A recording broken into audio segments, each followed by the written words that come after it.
Bonjour à tous, alors aujourd'hui nous allons voir l'utilisation de l'outil plume de courbure.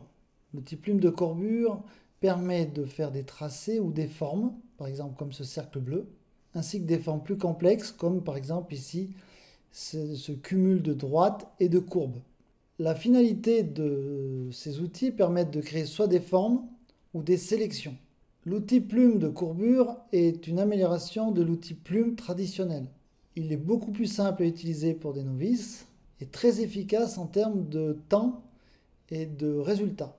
Si par exemple je veux recréer le cercle de cette roue avant, j'utilise donc, je clique, j'utilise mon outil plume de courbure, je fais un premier point. Lorsque je fais un deuxième point, l'outil va créer une droite. À partir du troisième point, il va créer une courbe passant par les tangentes des trois points. Je crée mon quatrième point et pour fermer ma forme, je viens ici en cliquant sur le premier point et en ayant le petit cercle à côté de la plume. La forme a été créée, un calque de forme a été créé ici, tout simplement parce que je suis en option forme. Sachez qu'il est possible d'utiliser le mode tracé qui va vous permettre de réaliser votre tracé sans remplir et devenir une forme. Ce sera juste un tracé de points.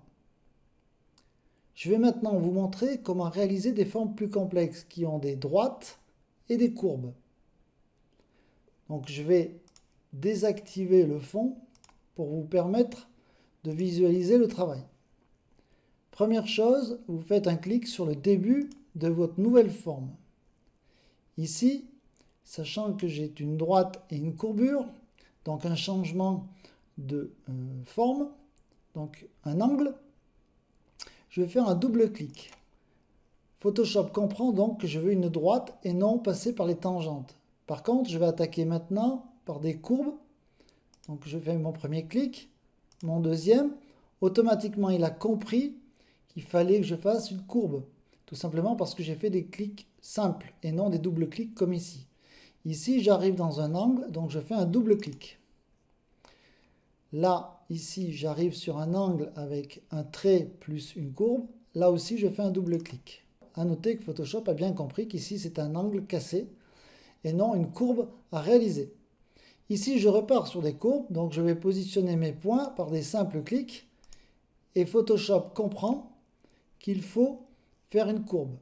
Ici, je vais arriver au bout de mon tracé. J'ai un angle, donc je fais un double clic. Je vois que Photoshop me fait une courbe. Si je veux neutraliser cette courbe pour lui donner l'angle, j'ai juste un double clic à effectuer. La forme est terminée, un calque a été créé et je vais effectuer un remplissage par exemple en rouge. La forme complexe a été réalisée. Si vous souhaitez déplacer des points existants pour réajuster le tracé, vous faites un glisser-déplacer et cela vous permet de pouvoir suivre votre alignement par rapport au dessin d'origine. Donc nous avons vu comment créer une forme purement circulaire, une forme complexe. Si vous souhaitez faire par exemple un carré, il suffit de faire une forme uniquement avec des doubles clics. Premier double clic, deuxième double clic, troisième double clic, quatrième double clic et je finis ici par un double clic. Je peux rajouter mes points. Je peux aussi rajouter des points intermédiaires. Vu que j'ai fait un simple clic et déplacer, l'outil me fait une courbe. Si je veux une droite, il suffit que je fasse un double clic et automatiquement Photoshop comprend que je veux que des sections de droite. Dans ce premier cas, nous avons vu comment réaliser des formes, donc des calques de formes, à partir de l'outil plume de courbure. Je vais maintenant vous montrer comment réaliser des sélections avec l'outil plume de courbure. Dans l'exemple suivant, je souhaite sélectionner la voiture. La voiture ayant des lignes et des courbes, l'outil plume de courbure est parfaitement adapté. Donc je prends mon outil plume de courbure et je vais zoomer pour être beaucoup plus précis. Je fais un premier point. Ici, j'ai un arrondi jusque là. Donc là. Là, ici, je commence une droite. Je peux faire un double-clic jusque là. Et ici, je continue ma sélection. Ici, j'arrive sur une petite droite, donc je fais un double-clic. Ici, je viens ici. J'ai à nouveau une rupture avec cette courbe. À l'aide de la barre d'espace, je fais mon déplacement. Ici, j'ai donc une courbe qui passe par ce point-là, jusque là. Ici, il me manque un point. Je n'ai qu'à positionner un nouveau point et faire un cliquer déplacer. Je continue. Donc ici, ayant une droite, je fais un double-clic. Ici, à nouveau un double-clic. Et ici, j'ai une courbure. Ici. Et puis ici, je fais donc une cassure dans la courbure. Je fais donc un double-clic. Ici, à nouveau, j'ai un angle. Je positionne ici un point pour faire la courbe.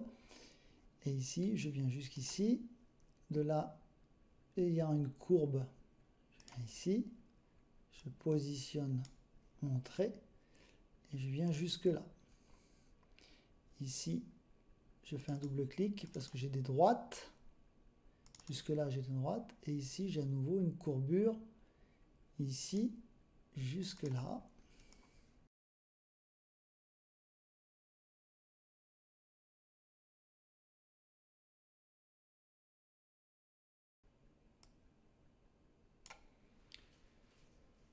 Voilà, donc j'ai fini le contour de la voiture et je souhaite passer en mode sélection. Pour cela, vous faites un clic droit au milieu de la sélection. Alors vérifiez que vous ayez bien l'outil plume de contour sélectionné. Vous faites un clic droit et ici vous faites définir une sélection. Ici vous passez en contour progressif à 0, cochez lisser et faites OK. Vous avez donc maintenant une sélection qui est vraiment arrondie et purement mathématique, donc parfaite pour faire votre détourage ou pour exemple pour faire un masquage. Je vous montre arrière-plan. Ici, vous faites masque et ainsi la photo est isolée de son environnement. Donc nous avons vu au début comment créer un dessin avec l'outil plume de courbure en mode forme. Dans la deuxième partie, nous avons vu comment détourer à l'aide de l'outil plume de courbure en faisant un clic droit, définir la sélection. Voilà, je vous souhaite une bonne journée et à bientôt.